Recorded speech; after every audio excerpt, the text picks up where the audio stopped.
Iran Israel का टकराव अब अमेरिका बनाम ईरान में बदलता नजर आ रहा है। अमेरिकी राष्ट्रपति डोनाल्ड ट्रंप बार बार ईरान को लेकर दावा कर रहे हैं कि अमेरिकी हमलों ने ईरान की न्यूक्लियर साइट्स को तबाह कर दिया है, लेकिन जो खुलासे सामने आ रहे हैं उनमें साफ हो गया है कि ट्रंप के दावे गलत हैं। ईरान को लेकर IAEA ने भी तमाम देशों को चेतावनी दी है। इस बीच ईरान की तरफ से ट्रंप और इजरायली PM नेतन्याहू के खिलाफ फतवा जारी कर दिया गया है। देखिए रिपोर्ट।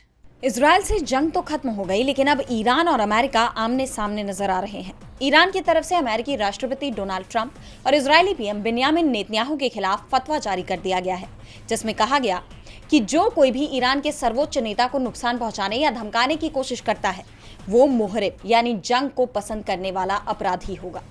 ईरान के शीर्ष शिया धर्मगुरु अयातुल्ला नासर मकरम शिराजी की ओर से जारी इस फतवे में इन दोनों नेताओं को अल्लाह का दुश्मन बताया गया है। साथ ही दुनिया भर के मुसलमानों से अपील की गई कि वे एकजुट होकर इन नेताओं को ईरान पर हमले के लिए पछताने के लिए मजबूर करें।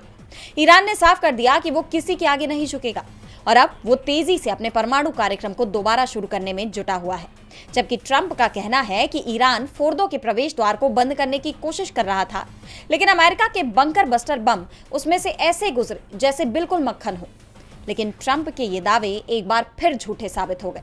इस बार अमेरिकी अखबार वॉशिंगटन पोस्ट में दावा किया गया है कि ईरान की न्यूक्लियर साइट्स को जितने कम नुकसान का पहले दावा किया जा रहा था, हकीकत में तो नुकसान उतना भी नहीं हुआ। ये नुकसान बेहद मामूली है। वॉशिंगटन पोस्ट ने यह दावा ईरानी अधिकारियों के फोन कॉल को इंटरसेप्ट के जरिए किया है, यानी ईरानी अधिकारी फोन पर आपस में जो बातचीत कर रहे हैं उसे सुनने के बाद यह दावा किया जा रहा है कि अमेरिका का हमला पूरी तरह से फेल हो गया। इससे पहले अमेरिका की लीक हुई खुफिया रिपोर्ट में भी ऐसा ही खुलासा हुआ था, जिसे CNN और न्यूयॉर्क टाइम्स ने पब्लिश किया था। हालांकि ट्रंप ने इसे नकार दिया और मीडिया संस्थानों से माफी मांगने को कहा, लेकिन अब खबर आ रही है कि CNN और न्यूयॉर्क टाइम्स ने अमेरिकी राष्ट्रपति के इस अनुरोध को ठुकरा दिया।